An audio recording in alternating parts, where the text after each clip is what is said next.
বিশ্বনবী রাহমাতুল লিল আলামিন বলেন, জান্নাতি হরেরা 70টা কাপড়ের পেঁচ দিবে।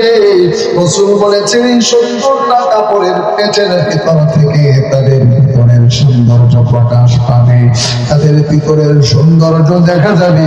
কেমন দেখা যাবে? ওই সুন্দরী আপনার এই চামড়া ভেদ করে, গোশত ভেদ করে, তাদের ভিতরে যে হাড় আছে, ওই হাড়ের ভিতরে যে মজ্জা আছে, ওই মজ্জা গুরু পর্যন্ত নাড়াচাড়া দেখতে পাবে। এবার আপনি সবচেয়ে চিন্তা করুন, রাসূলুল্লাহ সাল্লাল্লাহু আলাইহি ওয়াসাল্লাম বলেছেন, ও দুনিয়ার মানুষ শুনে নাও, এই জান্নাতে হূরগুলো সুন্দর হবে, সূর্যের মতো আলোকিত হবে। একটা হর হবে চন্দ্রের মতো আলোকিত, এত সুন্দর। রাসূল বলেছেন, শুনে নাও, দুনিয়ার কোন হর যদি দুনিয়ার দিকে উকি দিত, উকি চেহারার ঝলকে পুরা পৃথিবীটা আলোকিত হয়ে যেত। وسيق الذين اتقوا ربهم إلى الجنة زمرا। আল্লাহ পাক ডাক দেয়া বলেন, ফেরেশতারা জান্নাতের দিকে জান্নাতীদেরকে দলে দলে হাঁকিয়ে নিয়ে যেতে থাকবে। আবার জান্নাতীরা যখন যেতে থাকবে, আল্লাহ পাক জান্নাতের মূল গেটের আগে অভ্যন্তরে জানানোর জন্য আল্লাহ পাক জান্নাতীদের জন্য বিশাল মনোরম মনোমুগ্ধকর কয়েকটা গেটের ব্যবস্থা রাখবে। এই এক একটা গেট এত সুন্দর হবে, বিশ্বনবী রাহমাতুল লিল আলামিন বলেন, এই এক একটা গেট এত সুন্দর, এত মনোমুগ্ধকর হবে।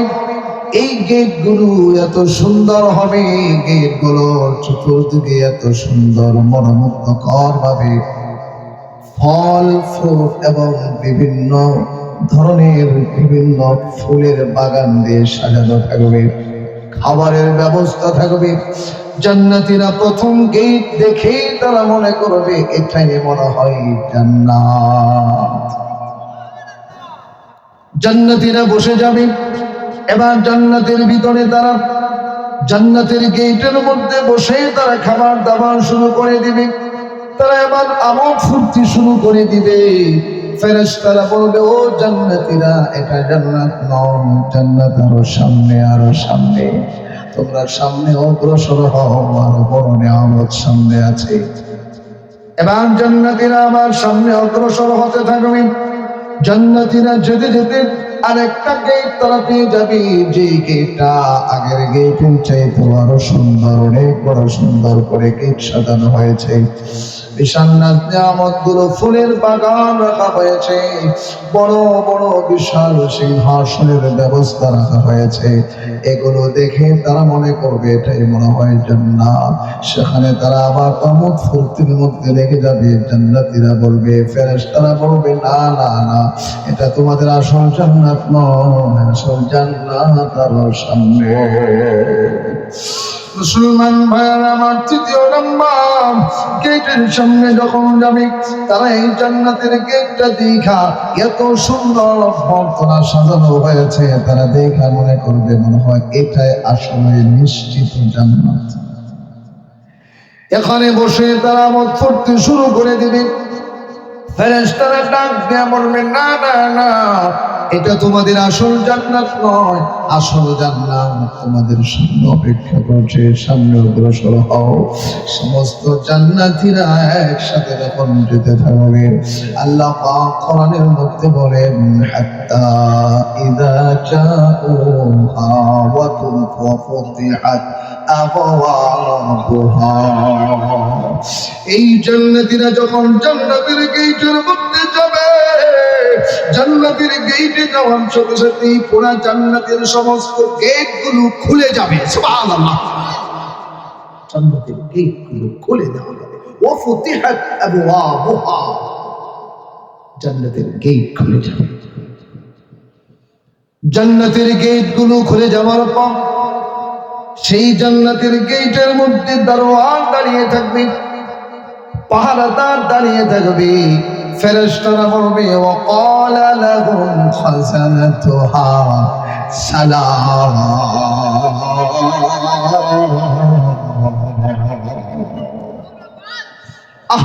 কি মজাটা সেদিন হবে। জান্নাতীরা গেটে যাওয়ার সাথে সাথে জান্নাতের গেটের দরওয়াজাগুলো ডাক দিয়ে বলবে সালাম। সুবহানাল্লাহ বলবেন না? কি বলবে? সালাম, আসসালামু আলাইকুম ইয়া আহলাল জান্নাহ। সুবহানাল্লাহ। এই জান্নাতীরা তোমাদের উপরে সালাম। মুসলমান ভাইরা আমার, এই জান্নাতের ভিতরে জান্নাতীরা যখন যাবে, জান্নাতীরা গেটের মধ্যে যাওয়ার পরে জান্নাতীদেরকে সালাম জানাবে। ও মুসলমান ভাইরা, এখানে আমি আপনাদেরকে একটা আমলের কথা বলবো।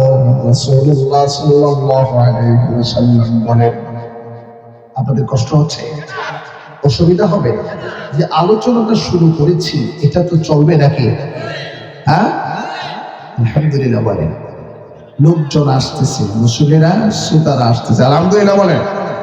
সবাই মনোযোগ, এদিকে এদিকে আমার একটু মনোযোগ দিয়ে যদি শোনেন, শুধু মজা আর মজা আপনার অন্তরে ঢুকতে ঢুকতে ইনশাআল্লাহ। এবার লক্ষ্য করেন, আমি একটা আমলের কথা আপনাদেরকে এখন বলবো, মনোযোগ সহকারে শুনতে হবে। রাসূলুল্লাহ সাল্লাল্লাহু আলাইহি ওয়াসাল্লাম জান্নাতের আলোচনা যেদিন সাহাবায়ে কেরামের সামনে একদিন করতেছিলেন, এবার ডাক দেয়া বলেন, সাহাবীরা, আমার একজন সাহাবী আছে, আমার একজন উম্মত আছে, যে মানুষটা জান্নাতের গেটে যাওয়ার সাথে সাথে জান্নাতের সমস্ত দরওয়াজাগুলো ডাকতে থাকবে, বলতে থাকবে, আপনি আমার দরওয়াজা দিয়ে জান্নাতে ঢুকে পড়ো। সুবহানাল্লাহ। ডাক দিয়া বলবে, আপনি আসুন আমার দরওয়াজা দিয়ে ঢুকে পড়ুন। যেমন আপনারা অনেক সময় উলামায়ে কেরামদেরকে সম্মান ইজ্জত করতে গিয়া বড় বুজুর্গদের সাথে আপনি সম্মান তাদের থেকে বরকত নেওয়ার জন্য অনেক সময় আপনারা মনে থাকেন, হুজুর আপনি আমার বাড়িতে একটু কদম রাখেন, বরকত দিয়া যান, বলেন কি বলেন না? ওই জান্নাতের গেটগুলো, ওই উম্মতটা, ওই মানুষটা, আল্লাহ প্রিয় বান্দারা জান্নাতের ভিতরে ঢুকে জান্নাতের গেট গুলা দিয়া, যেই গেট দিয়া ঢুকবে সেই গেট নিজেকে ধন্য মনে করবে। এই জন্য জান্নাতের গেট ডাকতে থাকবে, আসুন আসুন আপনি আমার গেট দিয়ে ঢুকে পড়ুন। মুসলমান ভাই, সাহাবায়ে কেরাম আশ্চর্য হয়ে গিয়েছেন, কে এত বড় ভাগ্যবান ব্যক্তিটা? রাসূল বলেছেন, সেই ব্যক্তিটাই হলো আমার আবু বকর। রাসূলুল্লাহ সাল্লাল্লাহু আলাইহি ওয়াসাল্লাম আমাদেরকে নৈরাশ করেন নাই। বিশ্বনবী ডাক দিয়া বলেন, সাহাবীরা শোনো, তোমরা নৈরাশ হও না, তোমাদের জন্য একটা আমি আমলের কথা বলবো। বিশ্বনবী ডাক দিয়া বলেন, সাহাবীরা, যেই মানুষটা 5 ওয়াক্ত নামাজের আগে ওযু করবে, ওই ওযুর শেষে কালিমায়ে শাহাদাত পড়বে, আশহাদু আল্লা ইলাহা ইল্লাল্লাহ ওয়া আশহাদু আন্না মুহাম্মাদান আবদুহু ওয়া রাসূলুহু। যে মানুষটা কালিমায়ে শাহাদাত পড়বে ওযুর পরে, আল্লাহ রাসূল বলেছেন এই মানুষটার জন্য জান্নাতের 8টা দরওয়াজায় খুলে দেওয়া হবে। সেই জান্নাতের যে দরজা দিয়া যায়, যেই দরজা দিয়ে ঢুকতে চায়, সেই দরজা দিয়ে সে জান্নাতে ঢুকতে পারবে। সুবহানাল্লাহ। এবার আমি জানতে চাই, অনেক যুবক ভাইরা মনে মনে বলবেন, ওযুর এত ফজিলত, বলেন ঠিক না? ওযুর ফজিলত কি বাবা! নামাজের আগের ওযু না, ওযু, এই ওযুর পরে যদি কালেমায়ে শাহাদাত পড়া যায়, জান্নাতের 8টা দরওয়াজা খুলে যাবে। সুতরাং শুধু ওযুই করব, নামাজ লাগবে না। কি বলেন? হ্যাঁ, লাগবে। একটা উদাহরণ দেই, শুনে। মাস্টার সাহেব ছাত্রকে অঙ্ক শেখাচ্ছেন, বললেন লেখো 1,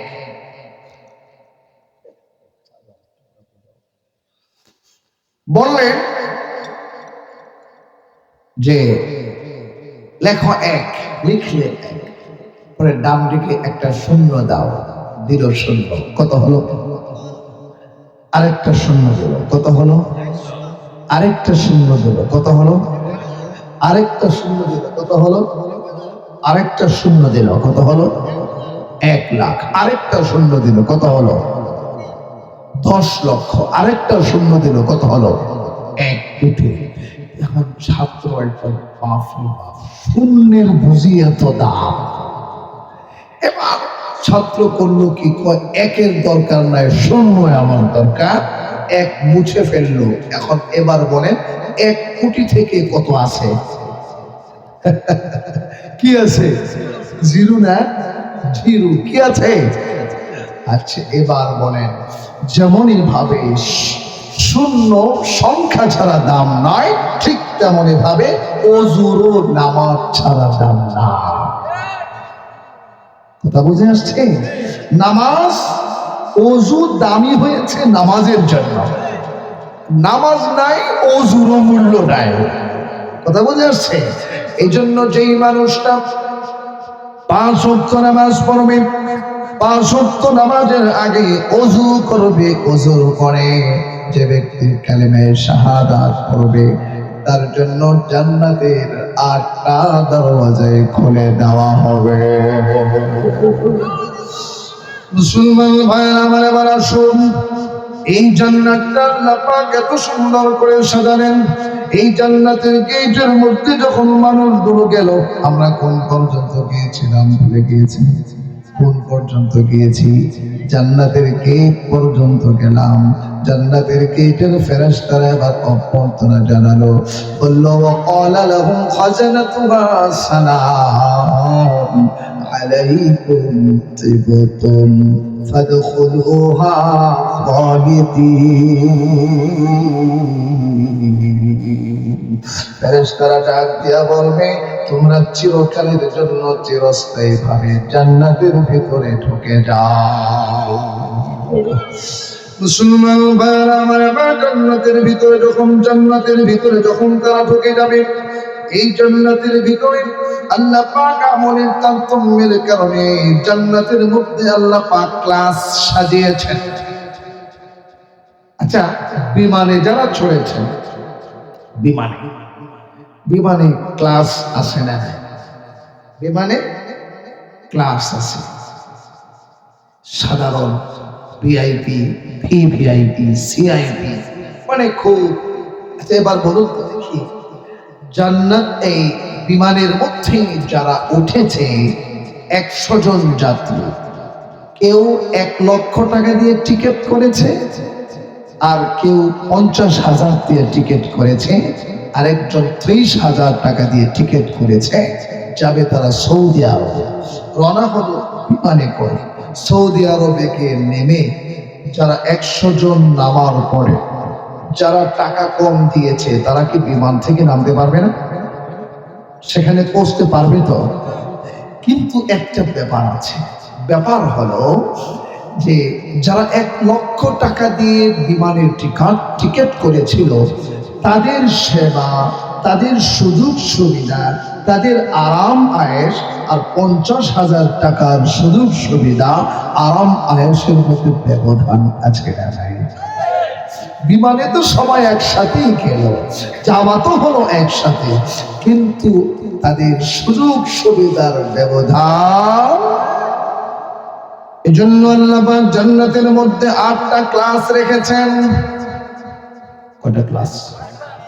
জান্নাতের মধ্যে আল্লাহ 8টা স্তর রেখেছেন। জান্নাত আমরা যেটাকে বলি 8টা জান্নাত। কয়টা জান্নাত? আরো জোরে বলেন। আল্লাহ পাক জান্নাতের মধ্যে 8টা জান্নাত রেখেছেন, 8টা ক্লাস রেখেছেন। 1 নাম্বার জান্নাতের নাম হলো জান্নাতুল ফেরদাউস। দুই নম্বর জান্নাতের নাম হলো জান্নাতুল মাওয়া, তিন নম্বর জান্নাতের নাম হলো জান্নাতুল আদন, চার নম্বর জান্নাতের নাম হলো জান্নাতুন নাঈম, পাঁচ নম্বর জান্নাতের নাম হলো দারুস সালাম, ছয় নম্বর জান্নাতের নাম হলো দারুল কারার, সাত নম্বর জান্নাতের নাম হলো দারুল খুলদ, আট নম্বর জান্নাতের নাম হলো দারুল মুকাম। এই জান্নাতগুলোর স্তর একই রকম হবে না, আমলের তারতম্যের কারণে এক একজন এক এক জান্নাতের মধ্যে ঢুকবে। রাসূল বলেছেন এই আটটা জান্নাতের মধ্যে সর্বোত্তম জান্নাতের নাম হলো, সর্বোচ্চ জান্নাতের নাম হলো জান্নাতুল ফেরদাউস। এবার আমি আপনাদেরকে একটা মজার খবর শোনাবো। জান্নাতুল ফিরদাউসটা এত দামি একটা জান্নাত, রাসূল বলেছেন ইদা সালতুমুহুল জান্নাহ সালতুমুহু জান্নাতুল ফিরদাউস। রাসূল বলেছেন তোমরা যদি আল্লাহর কাছে জান্নাত চাও, জান্নাতুল ফিরদাউসটা কি চাইও? রাসূল বলেন ভাইরা আমার জান্নাতুল ফিরদাউসটা কেমন একটু শোনাইতে চাই।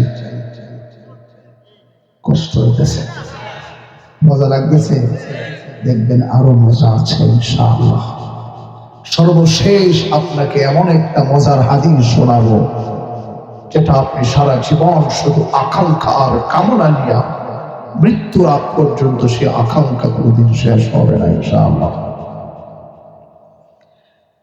এবার রাসূল বলেছেন ইদা সালতুমুহুল জান্নাহ, তোমরা জান্নাতটা যদি আল্লাহর কাছে চাও জান্নাতুল ফিরদাউস, তাহলে তোমরা জান্নাতুল ফিরদাউসটা আল্লাহর কাছে চাইও। ও মুসলমান ভাই, জান্নাতুল ফিরদাউসটা কেমন লক্ষ্য করেন। জান্নাতুল ফিরদাউস এমন একটা জান্নাত, বিশ্বনবী রাহমাতুল লিল আলামিন বলেন, বিশ্বনবী রাহমাতুল লিল আলামিন বলেন জান্নাতুল ফিরদাউসের প্রত্যেকটা জিনিসকে তৈরি করা হয়েছে স্বর্ণ দিয়া।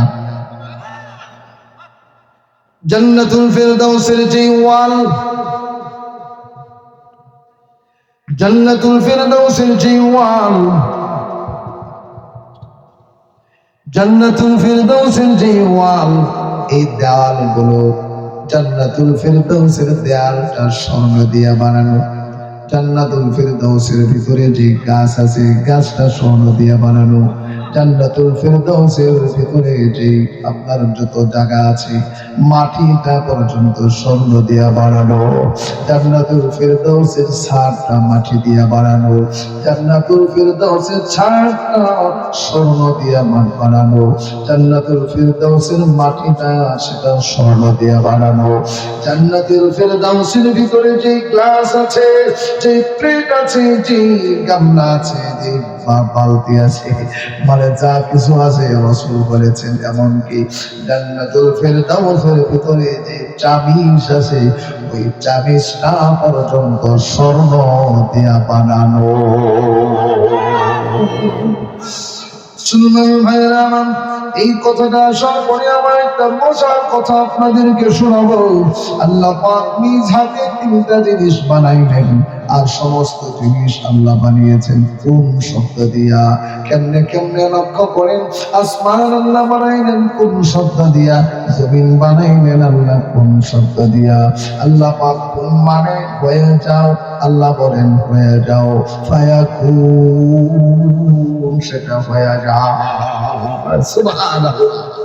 মুসলমান ভাইরা আমার, আল্লাহ পাক সমস্ত জিনিসকে বানাইলেন কোন শব্দ দিয়া? কিন্তু তিনটা জিনিস আল্লাহ বানিয়েছেন নিজ হাত দিয়া। সুবহানাল্লাহ। বাড়িতে গিয়ে বলবেন, একটু জোরে কর না। আল্লাহ তিনটা জিনিস বানিয়েছেন কি দিয়া? সবাই বলেন কি দিয়া? নিজ হাত দিয়া। সুবহানাল্লাহ। আল্লাহ পাক আদম আলাইহিস সালাতু ওয়াস সালামকে যখন বানাতে ইচ্ছা করলেন, ফেরেশতাদেরকে হুকুম করলেন মাটি নিয়ে আসো। দুনিয়ার ৬০ জায়গা থেকে মাটি সংগ্রহ করলো। এই যে ৬০ জায়গা থেকে মাটি সংগ্রহ করা হলো, সারা পৃথিবীর ৬০ জায়গা থেকে মাটি, এই পৃথিবীর এক এক এলাকার মাটির কালার এক এক রকম। এই জন্য আল্লাহ আদমকে ৬০ জায়গার মাটি দিয়া খামিরা বানিয়ে তার দেহটা তৈরি করেছেন। এজন্য সারা পৃথিবীর মানুষের এক এক এলাকার মানুষের কালার এক এক রকম। আল্লাহ পাক এবার আদম আলাইহিস সালাতু ওয়াস সালামের দেহটা ফেরেশতাদের মাধ্যমে বানালেন। ৬০ হাত লম্বা, চওড়া হলো ৭ হাত। হাদিসের মধ্যে আসছে লম্বা হলো ৬০ হাত, চওড়া হলো ৭ হাত।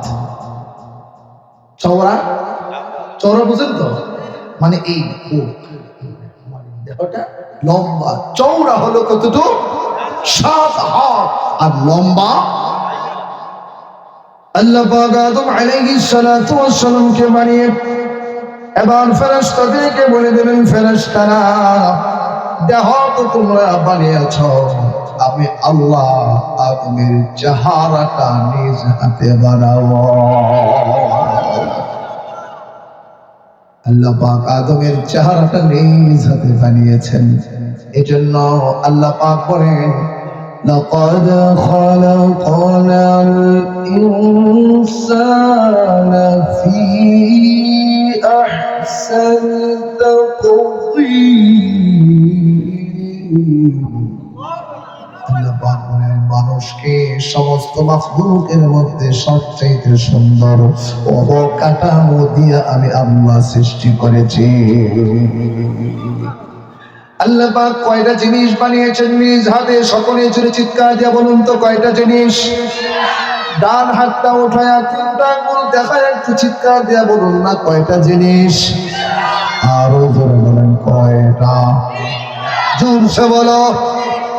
ও মুসলমান ভাইরা আমার, এই 3টা জিনিসের এক নম্বর হলো আল্লাহ পাক বানিয়েছেন মানুষকে, আল্লাহ মানুষের চেহারাটা নিজ হাতে বানিয়েছেন।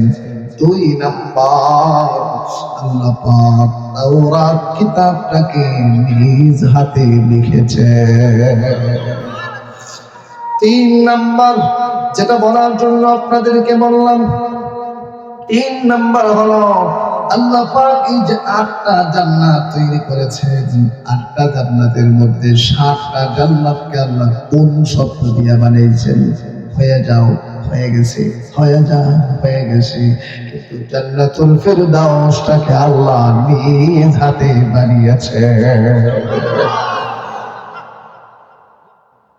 মজা লাগতেছে?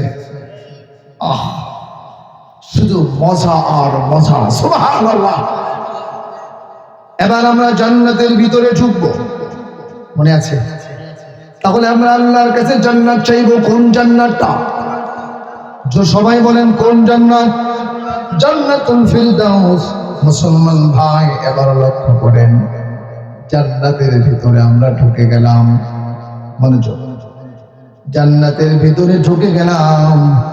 জান্নাতের ভিতরে ঢুকা নিয়ামতগুলো দেখা মানুষের চোখগুলো ছড়া বড়া হয়ে যাবে। ওয়াইদা রাআইতা তাম্মা রাআইতা নাঈমা ওয়া মুলকান কাবীরা। এই জান্নাতের নিয়ামতগুলো দেখা মানুষ বড় আশ্চর্য হয়ে যাবে। এই জান্নাতের ভিতরে এত নিয়ামত, এই জান্নাতের ভিতরে আল্লাহ এত বড় নিয়ামত রেখেছেন। অভ্যর্থনা জানানোর জন্য ফেরেশতারা, অভ্যর্থনা জানানোর জন্য তারা জান্নাতের গেটের মধ্যে দাঁড়ায়া কি বলেছিলেন বলুন তো? সালাম কি দিয়েছিলেন? সালাম দিয়েছেন। এবার জান্নাতের ভিতরে ঢোকার সাথে সাথে জান্নাতীদেরকে অভ্যর্থনা জানাবে জান্নাতের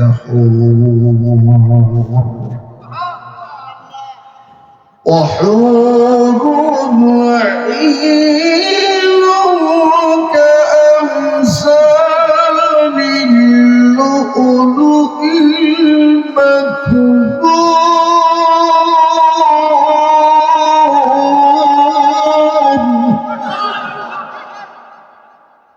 আল্লাহ পাক জান্নাতের ভিতরে এত সুন্দর, এত সুন্দরী নারী আল্লাহ জান্নাতীদের জন্য রেখে দিয়েছেন। হাদিসের মধ্যে আসছে সর্বনিম্ন একজন জান্নাতি 2টা করে কি পাবে? হুর পাবে। এমন জান্নাতি আছে যাদেরকে আল্লাহ 70টা হুর দান করবে। এই জান্নাতি হুরগুলো কেমন হবে? আল্লাহ পাক ডাক দিয়া বলেন, আল্লাহ পাক ডাক দিয়া বলেন وَزَوَّجْنَاهُمْ بِحُورٍ عِينٍ। আল্লাহ বলেন এই চোখগুলো, এই হুরগুলো এমন হবে ডাগর ডাগর চক্ষু বিশিষ্ট হুর। আল্লাহ বলেন ফীহিন্না খায়রাতুন হিসান।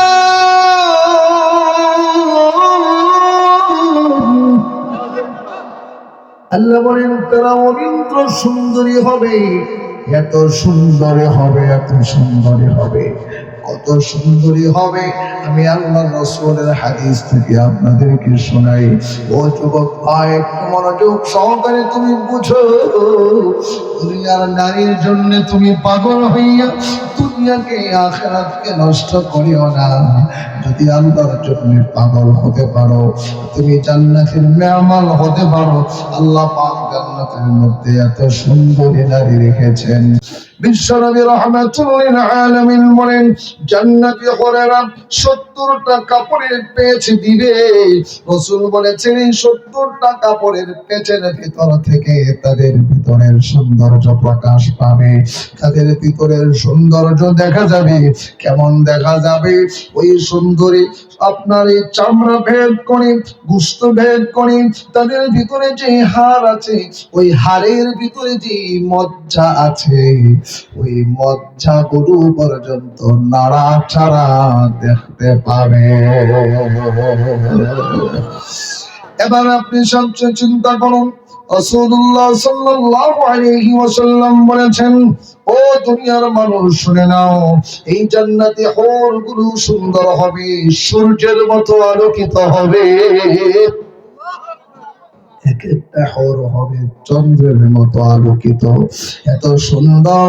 রাসূল বলেছেন শুনে নাও, দুনিয়ার কোন হুর যদি দুনিয়ার দিকে উকি দিত, উকি চেহারার ঝলকে পুরা পৃথিবীটা আলোকিত হয়ে যেত।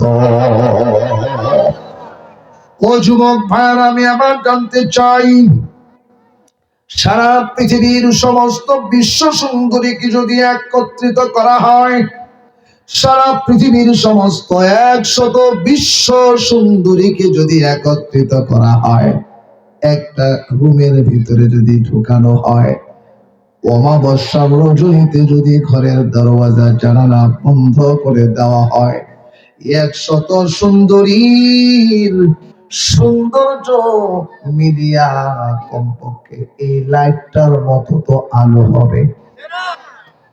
জোরে কান, এই একটা টিউব লাইটের মতো তো হবে, একটা কপি বাতির মতো তো হবে, একটা জুনি পোকার মতো লাইট হবে না। আমার রাসূল বলেছেন, এ যুবক,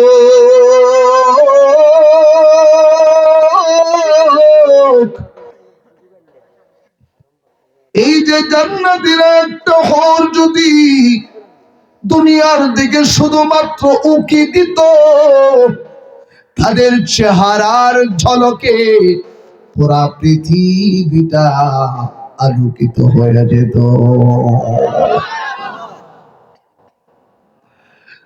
এবার আপনি চিন্তা করুন কত সুন্দর হবে। রাসূল বলেছেন, এ দুনিয়ার যুবক, তুমি মহিলাদের দিকে তাকাও, এক একটা মহিলার দিকে লক্ষ্য করো। দুনিয়ার মহিলাদের শরীরের মধ্যে যা আছে সব দুর্গন্ধ। কথা বলেন। আমি মা বোনদেরকে ইনসাফ করার জন্য বলছি না, বাস্তবটা বোঝানোর জন্য বলছি। যেমন আমাদের দেহের মধ্যেও আছে তাদের দেহের মধ্যেও আছে। তার মানে উদাহরণস্বরূপ আপনার তাদের মুখের যে থুতুটা এটা দুর্গন্ধ, চোখের মধ্যে যে কেতুর হয় এই কেতুরটা দুর্গন্ধ, কানের মধ্যে যেই ময়লা হয় এই ময়লাটা দুর্গন্ধ, নাকের মধ্যে যে শ্লেমা হয় এই শ্লেমাটা দুর্গন্ধ, শরীর থেকে যাই ঘাম বের হয় এই ঘামটা দুর্গন্ধ, শরীর থেকে পায়খানা প্রস্রাব বের হয় এটা দুর্গন্ধ, বার্ষিক ঋতুস্রাব হয় এটাও দুর্গন্ধ, মাথার মধ্যে যে যদি 1 সপ্তাহ পর্যন্ত শ্যাম্পু বা সাবান না লাগায় মাথাটা দুর্গন্ধ হয়ে যায়। কিন্তু আমার রাসূল বলেছেন দুনিয়ার যুবক,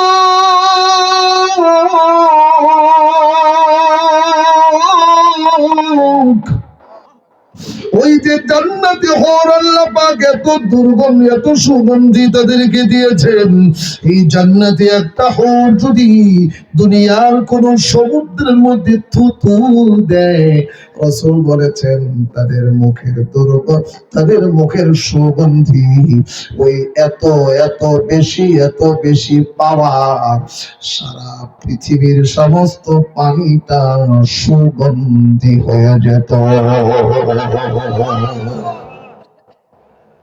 আপনারা যারা আতর কেনার জন্য গিয়েছেন, আমি মিট ফুড থেকে আতর কিনি, পাইকারি আতর নিজে ব্যবহারের জন্য, কারণ ছোটকাল থেকে এটা আমার, আমি নিজের ব্যাপারে বলতেছি, এর জন্য আপনারা যারা আমল করেন। রাসূল সাল্লাল্লাহু আলাইহি সাল্লাম বলেছেন আরবাউন মিন সুনানিল মুরসালিন, 4টা জিনিস আছে সমস্ত রাসূলের সুন্নাত। কয়টা জিনিস?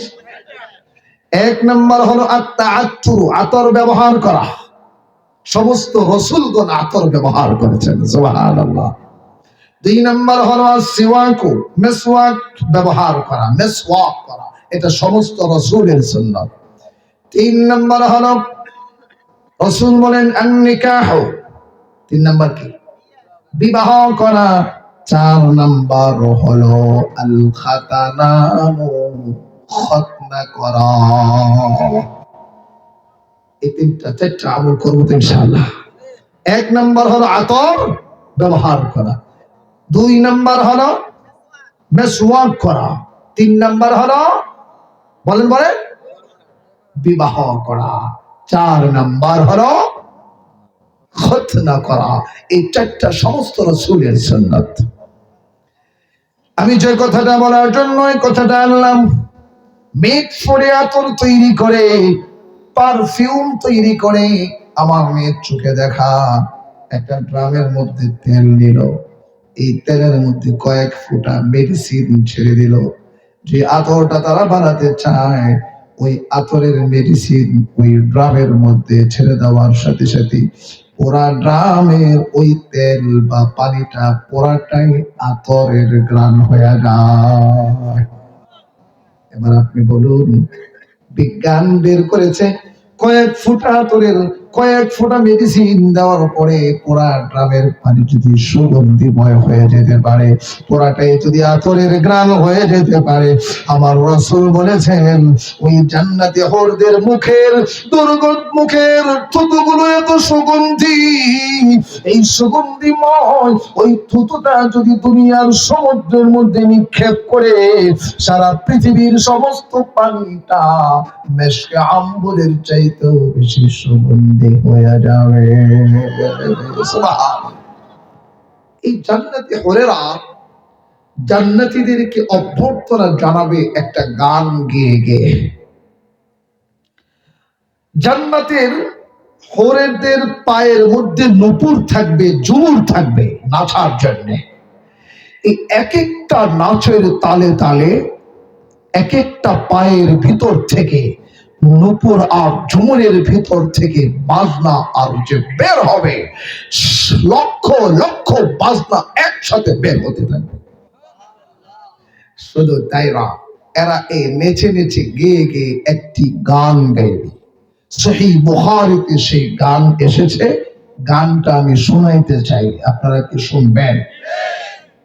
এতে কণ্ঠ দেখি কষ্ট লাগতেছে, মজা লাগতেছে, ভালো লাগতেছে না? আরো মজা সামনে আছে ইনশাআল্লাহ। চেয়ারম্যান সাহেব, আমি আশ্চর্য হয়েছি আজকে একটা কথা শুনে, মসজিদের ইমাম সাহেব বলেছেন যে চেয়ারম্যান সাহেব আলহামদুলিল্লাহ মাহফিলে বসলে শুরু থেকে শেষ পর্যন্ত তিনি মাহফিল শোনেন। আমার কাছে অনেক ভালো লাগে। এরকম চেয়ারম্যান সারা বাংলাদেশে খুঁজে খুব কমই পাওয়া যাবে, যেরকম ঠিক কিনা? আল্লাহ তুমি তাকে জনগণের খেদমতের জন্য মৃত্যুর আগ পর্যন্ত কবুল করো। আরো জোরে বলেন আমি। মাশাআল্লাহ চেয়ারম্যান সাহেব আছে, দেখে খুব ভালো লাগতেছে। কি সুন্দর চেহারা, কি সুন্দর দাড়ি, তার মুখের মধ্যে সুন্নতি লেবাস। বলেন আলহামদুলিল্লাহ। যে কথাটা বলতে চাই সেটা হলো গান। কি শোনাবো এখন? সবাই বলেন কেমন মজা হবে সেই গানটা জান্নাতীদেরকে যখন জান্নাতি হরেরা নিচে নিচে গেয়ে গিয়ে শোনাবে। এবার শুনুন। নাহনুল খালিদাতু ফালা নাবিদু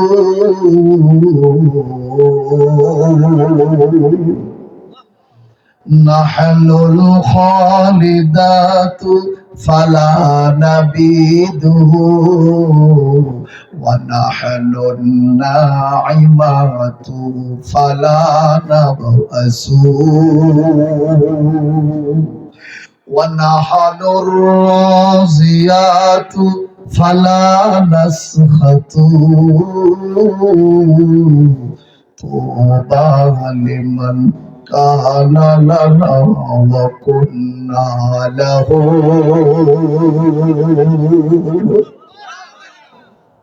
এই গানটা গেয়ে গেয়ে জান্নাতীদেরকে অভ্যর্থনা জানাবে। আল্লাহ তুমি সেই জান্নাতের মেহমান আমাদেরকে বানিয়ে দাও।